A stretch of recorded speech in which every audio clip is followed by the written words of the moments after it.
It's official, guys. If the Democrat Party hopes to have a future, it's gonna have to come to terms with its own authoritarian tendencies. There's no getting around it now. Bernie Sanders himself, the Democrats' own controlled opposition faction, came out and admitted that it's actually the Democrats that are a threat to democracy. We felt that over the last 4 elections, Democrats, we felt that we didn't have a say on who could be president. We talk a lot about the Republicans being autocrats and oligarchs and taking over democracy, but from the Democrat perspective, and I'm a lifelong Democrat, I felt like the Democratic Party completely removed the democratic process from its constituents.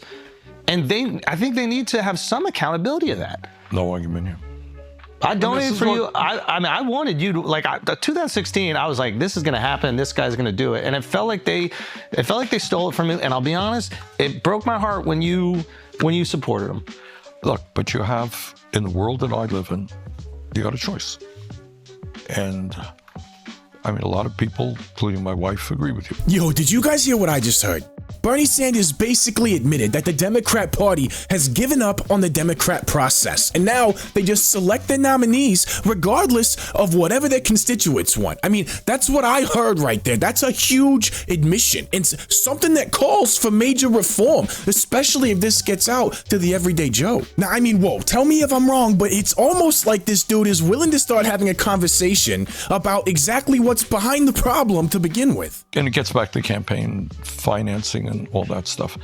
So you got a Democratic establishment now, which is funded by wealthy people. You have consultants who are really way out of touch with reality, who make a whole lot of money in campaigns.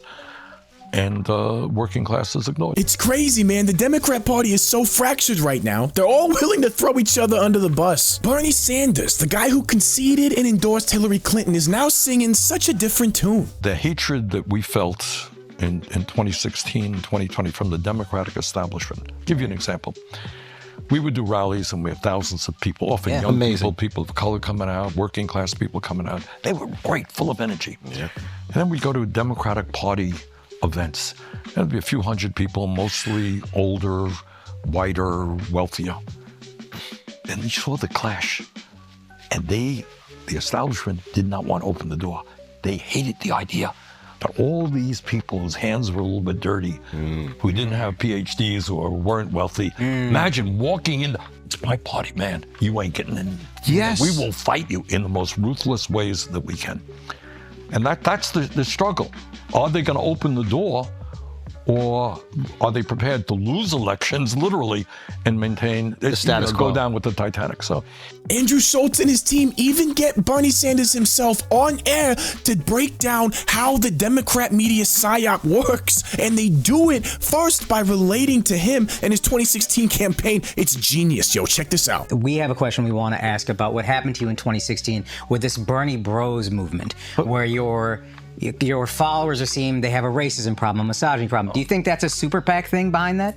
That was the Democratic establishment. That was the. Wow. Okay. You know, that was just, they were sitting there. We had a lot of young people. We had people of color, and you know, they create this kind of myth with the help of the corporate media and all that stuff. You know, it's kind of interesting to that note is during this election, the podcast space, which the Democrats largely avoided, they feel had some influence in the election, and they started to label us the podcast bros and said that we were sexist and we were racist and bigoted.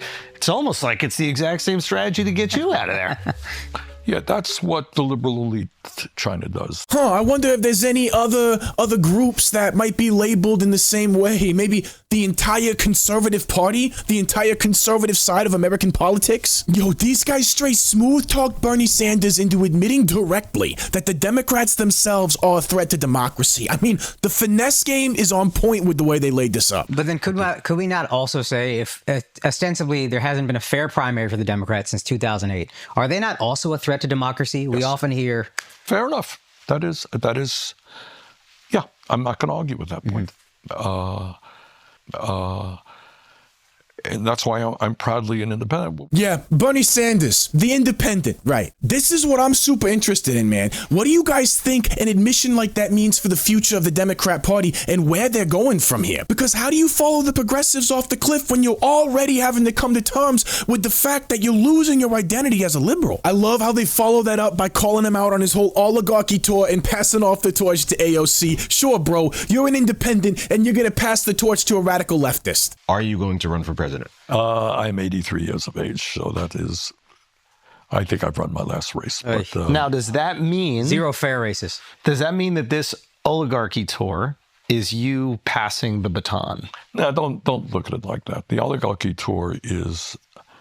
I think we're all looking at it like that. No, it's not a passing the baton. I happen to, I think Alexandria is great, but it's not my job to determine who the new leaders are. People have each of them, as I mentioned, in the House, there are a lot of great people. In the Senate, there's some good people. And there are people who are not in office right now.